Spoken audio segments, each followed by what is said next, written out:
What's up guys, welcome back to the channel and welcome to episode 16 of Let's Talk Wrestling. This is only episode 16 and we're at our second episode talking about WWE releases. Only a few months or weeks, however long it's been on, from Braun Strowman over here being released along with Dakota Kai, Jakara Jackson, Gallus, among others. I can't remember all of them off the top of my head, but there were quite a few releases made a while back, and WWE have just made a few more, albeit I wouldn't necessarily call them releases. R-Truth went onto Twitter to announce that at the end of his contract it would not be renewed and he would be leaving the WWE. Massive fallout from that. People weren't happy. There was a overwhelming sadness and disappointment around the decision, and then as people were maybe coming to terms with it a little bit, Carlito made an announcement that his contract would be up in 2 weeks and it wasn't getting renewed either, which sort of just sent everyone into, you know, a bit of madness. No one was happy about either of these decisions. And then Valhalla, aka Sarah Logan, announced her release and no one really cared, to be honest. You know, that one I can't really argue with.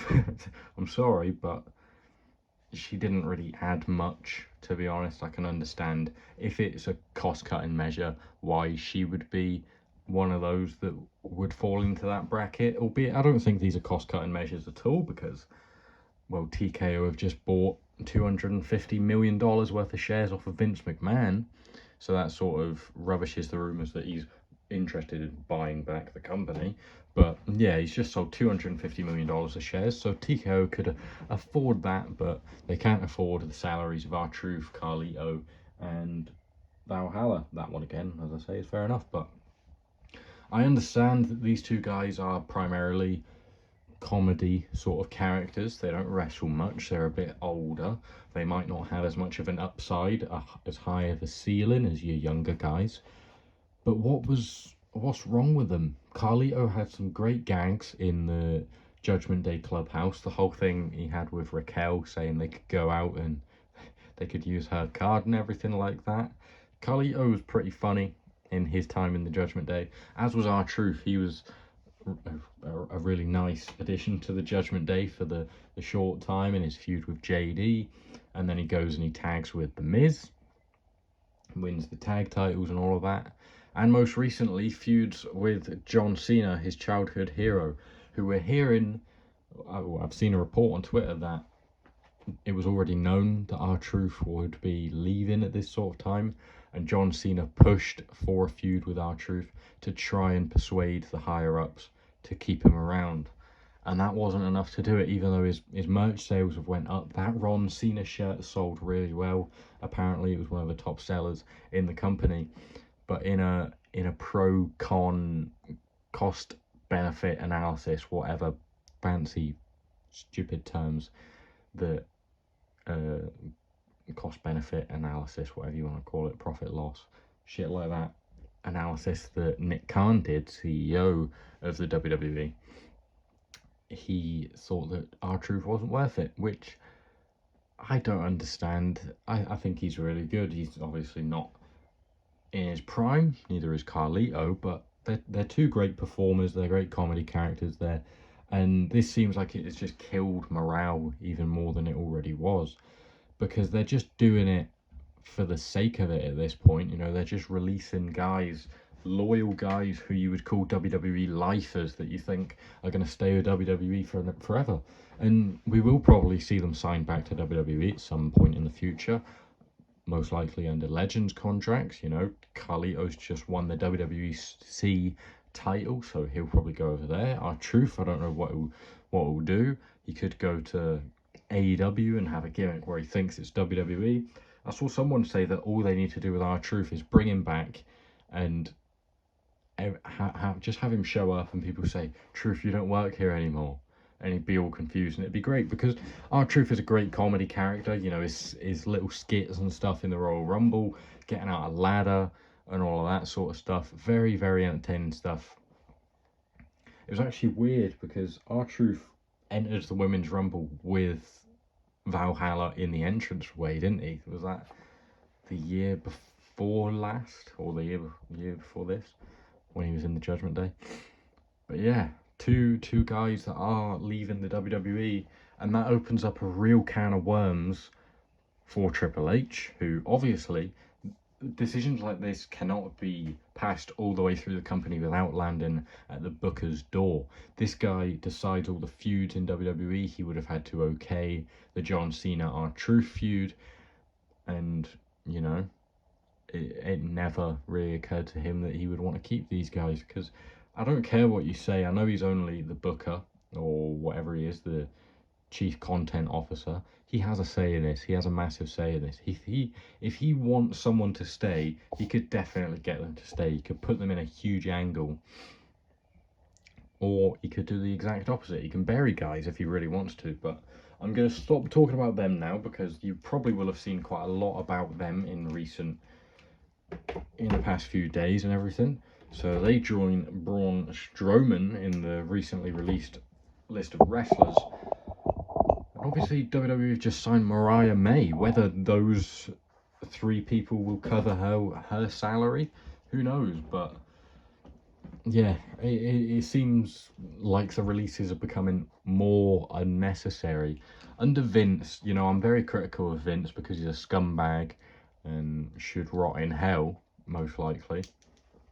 But some of the things that TKO are doing and the overall morale of the company right now, it seemed like it spiked about this time last year, a few months before maybe. It was at a real high. WWE was riding that wave of popularity, of good feels, of everything like that. And it's taken a big dip since when? I'd say since the Royal Rumble, really. It's been quite bad. John Cena's heel turn has been terrible, I'll be honest. I cannot defend it at all. I don't understand that. But things have just been getting worse. The Braun Strowman releases and Dakota Kai and all of this. As I was saying, some of the things wouldn't have happened under Vince. Obviously, releases were a huge thing. You know, you had like Black Monday that happened back in COVID under Vince, when a ton of stars were released. But it was sort of like quite consistently they were releasing guys and girls, so you could sort of see it as a cost-cutting measure. And when they had to do it, it seems like they're just doing it for the sake of it now. They have a ton of money. They're making more money than the company has probably ever made in its history. The gate receipts are disgusting. The ticket prices are horrific. No fans can just show up and go to a show anymore. You know, it's a month's mortgage, rent, whatever it is. It's too expensive to go to shows now. Everything is commercialized. Adverts are taken over. You only get 5 matches on a pay-per-view and like 2 hours of adverts, commercials, whatever you want to say. And you know, I'm gonna do more episodes of Let's Talk Wrestling and more just commentary videos, because TKO has killed the good vibes that they created, and I feel like WWE peaked at WrestleMania 40. But that is a subject for another day. Another subject, obviously, I've been talking about in this video was Braun Strowman's release, which I will leave up here because I did a video on that and the other releases. I'll mention all the names in that. But yeah, these releases, especially R-Truth and Carlito, 2 very loyal guys to people who you would assume would just stay with WWE, opens up a lot of questions for guys like The Miz, someone who you would assume is another WWE lifer who will stay there forever. But now you've got to question it, because The Miz, what's he been doing as of late? He's been tag teaming with Carmelo Hayes. How do you elevate Carmelo Hayes? You give him a feud against The Miz, you have him beat The Miz, you have him move on from there. That's so easy to do, and The Miz could just disappear straight after that. Because he was in the same position as R-Truth last year at WrestleMania. They won the tag titles, and now look at R-Truth. He's gone. The Miz doesn't have long left. And you know, he's winding down to the end of his career. He isn't exceptional in the ring. He isn't really doing much. I expect The Miz to follow suit, if I'm honest. And not to say that this release is like the first of its sort. There's obviously been a ton of releases in recent years. One like this is Dolph Ziggler, a guy that you'd assume would be with WWE forever, a fantastic performer, a great wrestler, one of the best sellers in the business, and a really popular guy. And they released him. I don't think Vince ever was really big on Dolph Ziggler, which could have been something to do with it. But obviously, like, we've had similar releases in the past, and these are some guys that are also in that sort of frame, like Kofi and Xavier, two guys that, especially Kofi, has been in WWE forever. You're looking at nearly 20 years for Kofi Kingston's career in the WWE. And now decisions like that, R-Truth, who's been there for at least 15 plus years, I want to say since about 2009, R-Truth has been in the WWE, and Kofi Kingston's got a few years on him, but is the same thing, really. You know, the tag division is not hot on the Raw brand. If you put them over on SmackDown, maybe. If Big E doesn't come into that feud and they've realised that Big E may never wrestle again, and, you know, if it comes to that, I wouldn't be surprised if these two guys go away as well. I would not be surprised at all, because it's clear that the new regime and TKO do not value loyalty whatsoever, and that's a scary precedent for a lot of guys in the back. And we've seen quotes from anonymous sources saying that, you know, it's really made them take a step back, take a think about things, and really want them to secure their future ahead of time, lock in contracts before they're nearly up, and stuff like that. Which I'm worried might be a problem for Xavier and Kofi, because the New Day stuff has got a little old. The heel turn hasn't been fantastic without Big E's involvement. But hopefully this isn't the end for them, but it very much could be. Shinsuke Nakamura now, he is a guy that I think everyone's been expecting him to leave for a while. Triple H gave him a US title run, which wasn't great. I did like the new repackaging of Nakamura, but I think that was his moment in the sun, and he will probably leave WWE after this. I don't see him leaving because he wants to leave. You know, he joined WWE to wind down his career, to make it a bit easier for him, to make more money, better lifestyle, and all this stuff. And he hasn't had to try as much. You know, Nakamura of old is gone. NJPW Nakamura is gone. His match against Sami Zayn, fantastic. A huge missed booking opportunity. So should have beat AJ Styles at WrestleMania 34. But that's a topic for another day as well, because I will be covering my top 10 worst booking decisions ever at some point.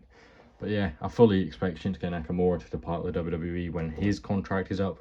AJ Styles is one that surely cannot happen. There have always been rumours about him going to AEW. You know, he's probably got friends there and everything like this, and he's a very good performer, and maybe that's the sort of stuff he likes. You know, he was in TNA for a long time because he liked TNA, so it wasn't always about the WWE for him, and he could happily move on. You know, he's probably set for life from his WWE contract. I wish he got another world title run, because his world title run, his WWE title run, was fantastic.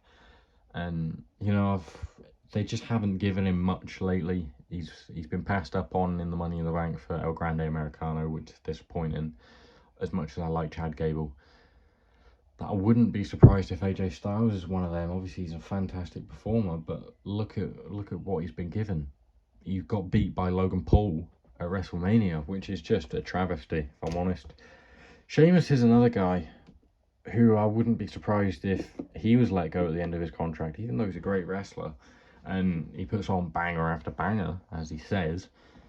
You know, he's been talking about the Intercontinental Championship picture, and it doesn't seem like that's in his future. You know, he's just been passed up on in that role, so maybe they don't see him going forward. You know, what is he, 46, 47?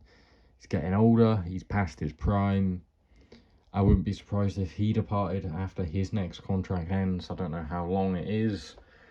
Which brings us to Karrion Kross, one of the hottest topics, hottest wrestlers in the WWE at the minute. Maybe not actually on television, but on the internet, in fan opinions, and all this stuff after his post-WrestleMania interview. and the promos he's cutting and the character work he does is exceptional. Yes, he's not the best in-ring wrestler, but is Jey Uso? No. No, he definitely is not. He's better than Jey Uso, I'll give him that. I do really like Karrion Kross. I was surprised when he was released the first time, and I've been surprised that he hasn't done as much in the WWE under Triple H as I expected him to, because he booked him very, very well in NXT. You give him Final Testament, and then all of those guys were released, and now his character's in a better place, but it doesn't seem like he's doing anything. His contract is up this year, and apparently so far there's been no contact on that, no offers from WWE. So he could be one move in as well, which is very disappointing. I don't know if Triple H just took some offense as to what he said in that interview about him. He basically told him to fuck off. But yeah, I'm sure we will find out more about this in the coming months, and I will cover it in this series, because this is where I talk about all the hot topics in wrestling, like R-Truth, Carlito, and Valhalla's releases today, and a lot of others that could be happening in the coming months and years. So thank you guys for watching. If you have enjoyed, please do leave a thumbs up, hit the subscribe button down below, and tap the notification bell while you're there to join the notification squad and to be updated on all the uploads I make in this series. Dead Man's Deliveries, figure flipping. What else have I got? Pay-per-view predictions coming out tomorrow for Money in the Bank. The reactions will be out on Sunday. The PIC-FED is coming soon. All stuff like that is coming soon. So yeah, make sure you're subscribed, your post notifications turned on, so you don't miss any of that. Thank you guys for watching. I'll see you next time. Goodbye.